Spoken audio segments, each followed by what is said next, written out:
जय गुरु जी, शुक्राना गुरु जी। अब हम 16वां अध्याय पढ़ने जा रहे हैं, पार्थिव पूजन और उसका फल। ऋषि बोले, हे सूत जी, अब आप हमें उस पार्थिव पूजन की विधि बतलाई जिससे सभी अविष्ट सिद्ध होते हैं। सूत जी बोले, आपका प्रश्न बड़ा उत्तम है। आप सुनिए, मैं कहता हूँ। हे महर्षियों, मिट्टी से बनाई हुई प्रतिमा का पूजन करने से पुरुष हो या स्त्री, सभी के मनोरथ पूर्ण होते हैं। इसके लिए नदी, तालाब, कुआं, जल के भीतर की मिट्टी लगाकर सुगंधित द्रव्य से चूर्ण से उसका शोधन करके उसे अच्छे मंडप में बैठकर दूध डालकर अपने हाथ से सुंदर प्रतिमा बनाएं। फिर पदासन से स्थित होकर उस पर पार्थिव प्रतिमा का आदर से पूजन करें। गणेश, सूर्य, विष्णु, पार्वती, शिव जी की मूर्ति और शिव जी के शिवलिंग का तो ब्राह्मण सदैव पूजन करें। जो इस प्रकार षोडशोपचार प्रचार युक्त पूजन करता है, उसके सभी मनोरथ अवश्य पूरे होते हैं, सिद्ध होते हैं। किसी भी देवता के स्थापित किए लिंग पर तीनों से नवेद और स्वयं उत्पन्न हुए लिंग पर 5 से नवेद चढ़ाने से नियम है। इस प्रकार जो 1000 बार नवेद चढ़ाता है, यदि वह ब्राह्मण है तो उसे सत्य लोक की प्राप्ति होती है। यह सत्य है। 12 अंगुल के चौड़ा और 25 अंगुल लंबा यह लिंग प्रमाण है तथा 15 अंगुल ऊंचा लोहे या लकड़ी के बनाए पात्र का भी नाम शिव है।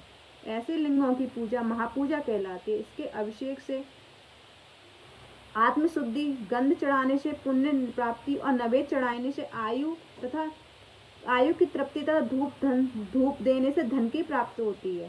दीप से ज्ञान और तांबुल से भोग मिलता है। अतः स्नान आदि से 6 पूजन के अंग का यत्नपूर्वक साधन है। नमस्कार और जप ये दोनों अविष्टदायक हैं। इनको पूजा के अंत में अवश्य करें, क्योंकि इनसे भोग और मोक्ष दोनों की ही प्राप्ति होती है। मानसिक पूजन में भी इनका अवश्य व्यवहार में लाएं। जो जिस देवता की पूजा करता है, उस देवता के लोक को प्राप्त होता है। साथ में उसके अनेक बीच के लोकों में भी यथेष्ट भोग मिलता है।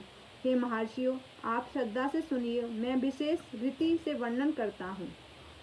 इस भूलोक में श्री गणेश जी स्वयं प्रकार के पूजनीय है, जिसमें अविष्ट सिद्ध होता है। जैसा शिव जी के नियत किया है, उसके अनुसार तिथि, वार, नक्षत्र आदि का समुचित विचार कर जो सर्वदा इनकी पूजा करता है, उनको कौन से मनोरथ पूर्ण नहीं होते। गणेश जी पूजन में सभी पाप दूर भाग जाते हैं और अपने सभी अभिष्टों के पूर्ण करते हैं। एक मोक्ष तक पहुंच जाता है। इस प्रकार विष्णु जी का तथा देवताओं को जो जिसकी पूजा करना चाहता है, उन देवता पर के वार से तिथि नक्षत्र विचार कर षोडशोपचार प्रचार पूजन भजन करे तो अविष्ट की प्राप्ति होती है। शिव जी का पूजन तो सब मनोरथ देने वाला है।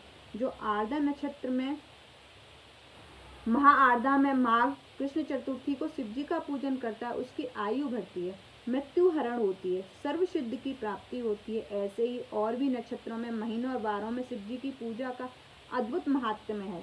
शिव जी का भजन भोग मोक्ष को देने वाला है। वारों के हिसाब से कार्तिक मास में देवता का यजन विशेष फलदायक होता है। विद्वानों को उचित है कि इस महीने सब देवताओं का यजन करें। यम नियम से दान, तप, होम, जप करें, क्योंकि कार्तिक देवताओं का यजन सर्वभोगप्रद है और सर्व व्याधि हरता है। कार्तिक मास में रविवार के दिन जो सूर्य की पूजा करता है और तेल का तथा कपास का दान करता है, उसको यदि कुष्ठ रोग है तो वह दूर हो जाता है। इस प्रकार शिव जी की पूजा के अनेक विधान हैं। जो अपने मन को या जीवन को शिव जी को अर्पण कर देता है, तो शिव जी के साम्राज्य मुक्ति प्रदान करते हैं। योनि और लिंग, इन दोनों स्वरूपों को शिव जी स्वरूप में समाविष्ट होने के कारण शिव जी के जगत के जन्म निरूपक हैं और इसी नाते से जन्म की निवृत्ति के लिए शिव जी का जन्म पूजा का अदन विधान भी है। जैसे अखिल जगत विद्यान बिंदुनात्मक है, वैसे ही बिंदु शक्ति और नाद नाम शिव जी का है। बिंदु का आधार नाद है और जगत का आधार बिंदु है, अतः ये दोनों ही जगत के आधार हुए हैं। बिंदु देवी और नाद शिव हैं, इसमें ये दोनों शिवलिंग इस नाम से कहे गए। अतः जन्म की निवृत्ति के लिए शिवलिंग की पूजा करें। देवी के माता रूप बिंदु और शिव रूप पिता नाद हैं। पूज्य माता पिता की पूजा करने से निश्चय ही परम आनंद प्राप्त होता है। जिससे परमानंद की इच्छा हुआ शिवलिंग की पूजा करे। जैसे जो पुत्र माता पिता की सेवा करता है, उस पर माता पिता कृपालु रहते हैं, वैसे ही शिवलिंग माता पिता से इस मुख्य रूप को जानकर उनकी पूजा करें। हे मुनि, मुनि पंगो जैसे भर्ग भर्ता अर्थात पुरुष और प्रकृति ये दोनों ही जन्म के मुख्य हैं, वैसे ही शिवलिंग भी है। पुरुष के प्रकृति में मेल ही जन्म कहलाता है और प्रकृति से व्यक्त हुआ दूसरा जन्म कहलाएगा। अतः जंतु पुरुष से ही जन्म और मृत्यु बार बार प्राप्त करता है। माया से जन्म, जन्म से जीव और जीव से नाम पड़ा है। जन्म होते यह फांसी से बन जाता है, इससे इस जीव शब्द का अर्थ हुआ है। अतएव जन्म की फांसी से छूटने के लिए जन्म को लिंग की अच्छी तरह पूजें। भ से भंग प्रकृति का नाम पड़ा और यह प्राकृत शब्द मात्रा आदि प्रकृति से तथा इंद्रिय और भोजन से भंग का या भोग ऐसा शब्द हुआ। अतः मुख्य भंग तो प्रकृति और भगवान से शिव जी भगवान कहे। इस प्रकार यही भगवान भोग के दाता हैं, कई भोग को देने वाला नहीं।